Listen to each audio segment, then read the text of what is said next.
صحیح مسلم میں الفاظ ہیں جو جمعے کی نماز نہیں پڑھتا نا، میرا دل کرتا ہے میں اس کے گھر کو آگ لگا دوں اگر مجھے بچوں اور عورتوں کا خیال نہ ہو۔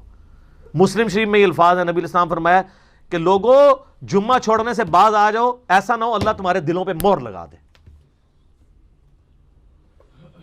جمعے کی نماز سب سے زیادہ تاکیدی ہے۔ سر قرآن میں ایک ہی نماز ہے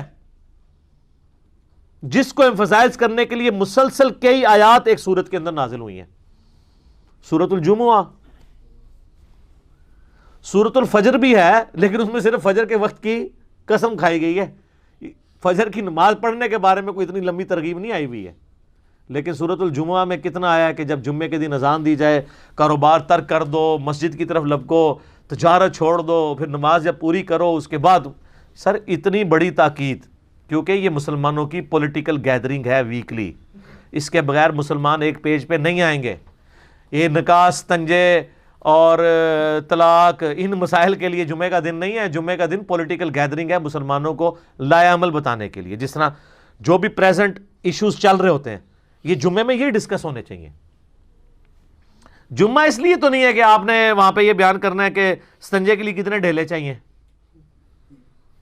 یہ تو آپ نے سیکھنا ہی سیکھنا ہے، جمعے کے لیے نہیں۔ جمعے والے دن تذکیر ہے، نصیحت ہے۔ مسلم شریف میں حدیث ہے نبی علیہ السلام جمعے والے دن قرآن سنایا کرتے تھے، اس سے نصیحت کیا کرتے تھے۔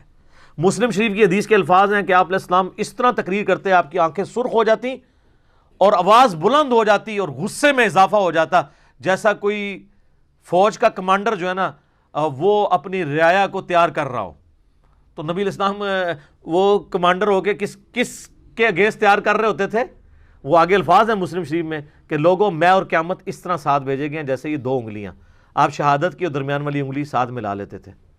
تو آپ اپنی رعایا کو تیار کرتے تھے قیامت کے دن کی پیشی سے، جیسے ایک فوجی جرنیل دشمن فوج سے لڑنے کے لیے تیار کرتا ہے، تو آخرت کے دن اللہ کے حضور جو پیشی ہونی ہے اس کے لیے آپ تیاری کرواتے تھے۔ یہ جمعہ اس لیے ہوتا تھا۔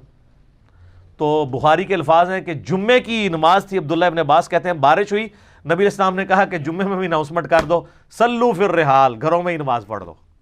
یہ ساری تمہید میں نے اس لیے بنائی کہ اگر جمعے کی نماز گھر، لیکن جب جمعے کی نماز گھر پڑھیں گے تو پھر آپ زور کے 4 فرض پڑھیں گے۔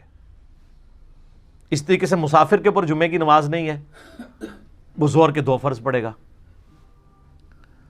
تو اگر جمعے کی نماز پڑھی جا سکتی ہے نا تو باقی نمازیں بھی سخت بارش میں، لیکن یہ پسندیدہ ہے کہ کوئی شخص اللہ کے لیے ایفرٹ پٹ کرے۔ جس طرح آج کل ہم جناب ہر کام کے لیے ہر 5 منٹ بعد ڈبل روٹی لینے کے لیے، کیک رس لینے کے لیے، بسکٹ خریدنے کے لیے بارش میں بھی چھتری لے کے نکلیں، اور مسجد کی باری آئے تو ہم کہ صلو فی الرحال۔ ہاں آئینی طور پہ آپ پہ کوئی گرفت نہیں ہوگی، شریعت تو نہیں بدل سکتی، لیکن اخلاقاً تو گرفت آپ پہ آئے گی نہیں کہ گاڈ کے لیے تو رسپانس نہیں ہے، اللہ کے لیے تو کمٹمنٹ نہیں ہے، اور بیوی کے لیے ہے۔